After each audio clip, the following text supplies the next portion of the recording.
Agatha stayed quiet. The Queen of John Jolie had made it a point not to cross Camelot to protect her children. Why would she risk it now?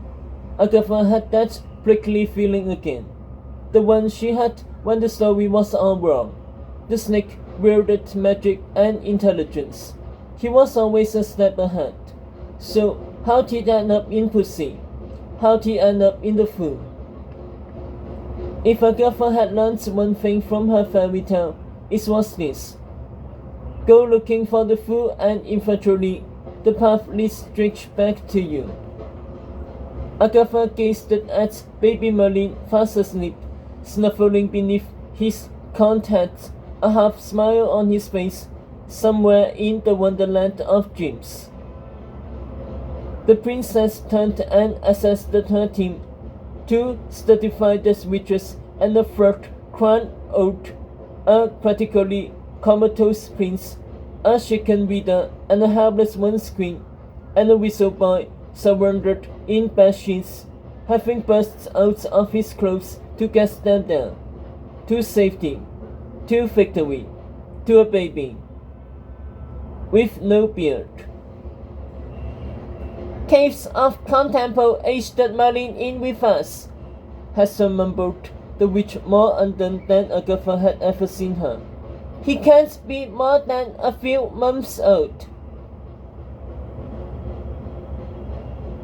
Annie and I were on the other side of the cave, the side that ages you forward, said Dot, miserable at the sight of her jolly face, saggy arms, and frumpy curls in a mirror. Told you not to touch anything, you idiots! Annabelle greeted. Her two were shaking their heads. I told you. It was just a mere sea cockroach, Dot purred. They make for good chocolate. I didn't see the dust on it. Consider the aging not on my side of the caves, said Hester. But we were worried we'll end up with two babies. Tedros buckled against a wall. This can't be happening. His face reddened like he had been slapped. How is this happening? How are we supposed to get Merlin back? How are we supposed to get his beard? Hot clarified.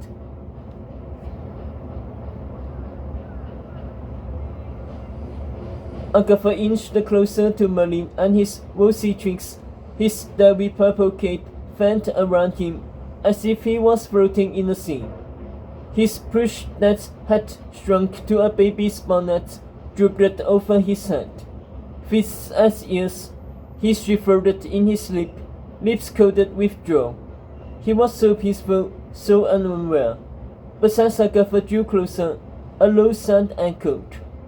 Monstrous forms brushed out of the red walls, horned faces and knife-long claws stretching against the wallpaper and looming over the baby from every direction.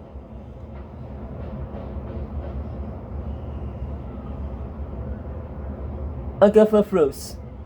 So did the walls. Tedros rushed to protect his princess. Hester buried him. Hans! She warned.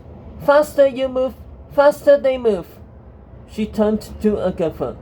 Get the baby! Slowly! Agatha took another step. The Huns resumed their prow towards Merlin, clouded bodies swelling against the wallpaper. Creak, creak, creak, like the crushing of ice. Now both Tedros and Hot surged to help. The Huns spun sharply in the boy's direction, then swooped for Merlin. Stay back! Agatha gasped at the boys. The creature stretched so far out of the wall that their papered claws kissed Merlin's face. Agatha lunged to grab him. Careful! Nicola breathed. Fairy tales are filled with demon babies. Agatha hesitated. Her fellow reader was right. They didn't know the extent of the wizard's transformation. They didn't know his powers anymore. They didn't even know what side he was on. but the Han's claws were gathering under him from both sides, lifting the baby off the bed towards the ceiling, where another set of claws stretched out of the plaster to receive him. No time for fear. Agatha seized Merlin's soft, stumpy arms. The ghost wrested him back.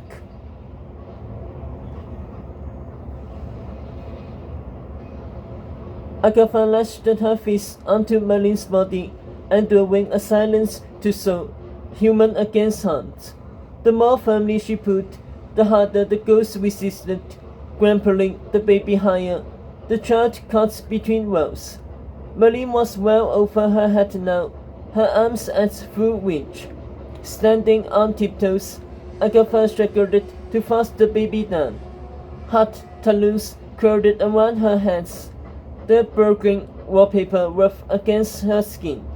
Finger by finger, the Hans prayed Merlin from Agatha until only her thumbs clung on.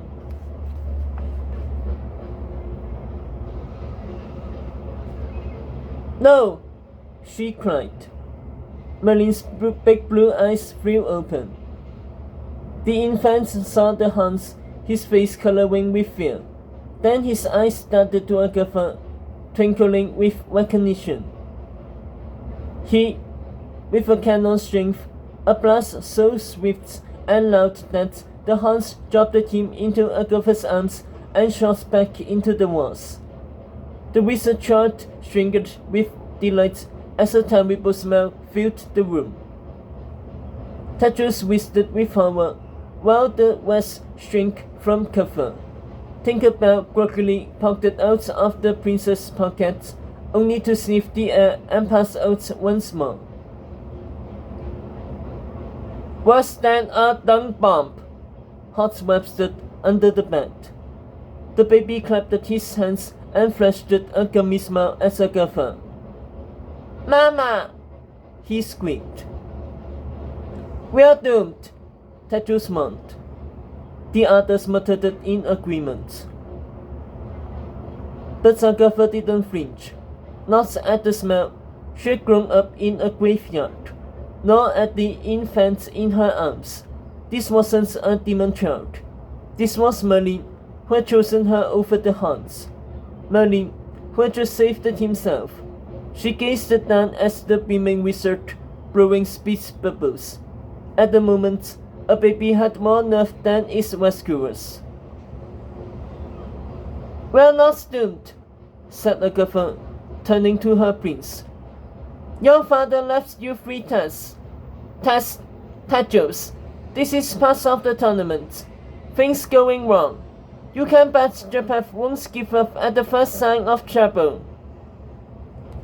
The room went quiet.